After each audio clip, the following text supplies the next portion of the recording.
So President Trump hosting a historic meeting with Ukrainian President Zelensky and European leaders at the White House as he pushes for peace in Ukraine. Trump saying a ceasefire would not be necessary to end the war, but exchanges of territory may be. Watch. I like the concept of a ceasefire for one reason, because you'd stop killing people immediately, as opposed to in 2 weeks or 1 week or whatever it takes. But we can work a deal where we're working on a peace deal while they're fighting. We also need to discuss the possible exchanges of territory, taking into consideration the current line of contact. That means the war zone, the war lines that are pretty obvious. Joining us now is retired four-star general, chairman of the Institute of the Study of War and Fox News, senior strategic analyst, General Jack King. General, thanks so much for joining the program this morning. Yeah, delighted to be here, Lawrence. So, General, before we go into the maps and the exchange of territory, tell us about the image yesterday and the words that were said.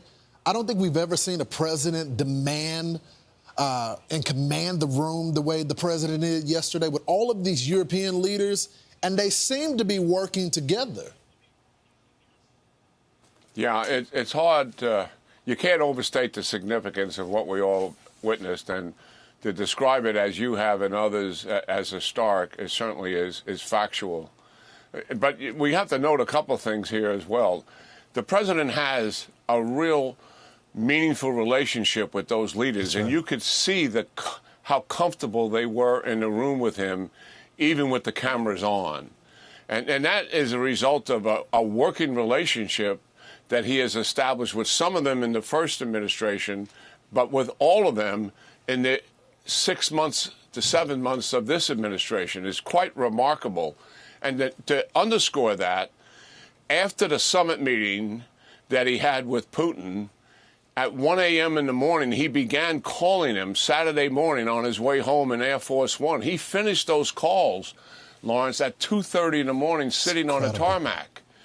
And he asked them to come to Washington on Monday. Now, Saturday morning when he's talking to them, where they are, obviously, and they had to get on their airplanes the next day and come to Washington for that meeting. And what we saw there is the undisputed global leader sitting down with the prominent leaders in Europe and President Zelensky discuss a pathway forward for peace. And it is stunning. And the other thing that's about this, and you got to give the president credit for the Friday meeting and certainly what's happening here, he knows that this image that Putin is looking at will have an impact on him, right? Well, what does the president do? He calls Putin before the meeting, and he calls him during the meeting, likely before he goes to bed, because he's X number of hours ahead of us, and make sure that he's still in the game. Keeping him informed, because the objective here at the end of the day, as we all know, is Zelensky and Putin have to come to some kind of an agreement, and the president acknowledges that, and he will likely play a part, obviously, in that as well. It was quite a spectacle to see that. And when you look at the Oval Office scene that you have portrayed here, you can also see, again, on the faces of those leaders, how comfortable they are being with the president. And that sends volumes. They are here because of the president, but they're also here because of their national interest. They know full well that Putin wants Ukraine as an anchor to expand into Eastern Europe. And that is in their national interest to prevent him from having Ukraine as an anchor and denying him the ability then to expand into Eastern Europe.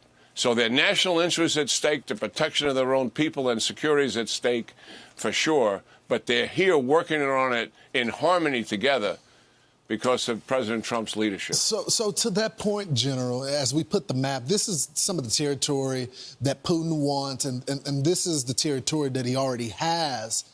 And you talk about that image, General. How does Putin respond to that image? Even though the president called him last night, even between some of these meetings, he stepped outside to talk to Putin. How does he respond to that image that was there of unity? Well, I think it certainly has to have some impact on him. He already knows that he's internationally isolated by invading Ukraine. He already knows that there's sanctions imposed on him from the European nations and from the United States. He does have partners, and those partners are all authoritarian regimes that are up to malfeasance themselves in China, Iran, and North Korea. So certainly he got the message, you know, that there is unity here, that there is a not only are they coming together, but the way they come together and the way they talk to each other, you can feel the commitment and the resolve in moving towards peace being led by the president. He gets that message, and they are determined. And I think, Lawrence, the fact that they spent much of the day together talking about two things: how do we get a peace agreement? But the second thing is critical to getting a peace agreement.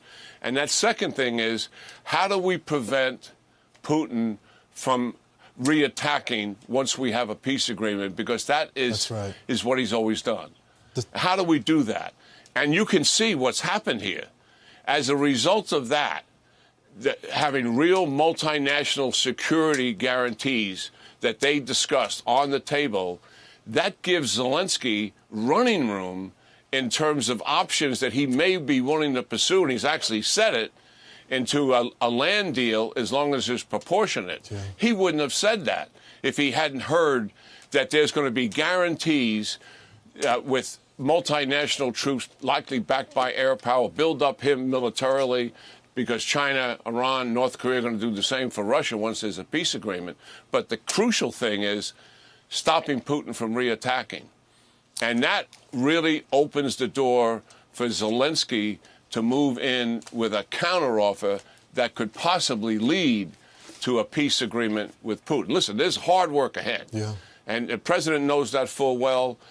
But look, this is a major step that has been taken here. It started Friday.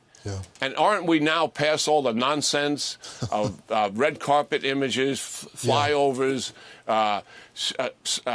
clapping for Putin coming towards the president? Let's get past all that nonsense.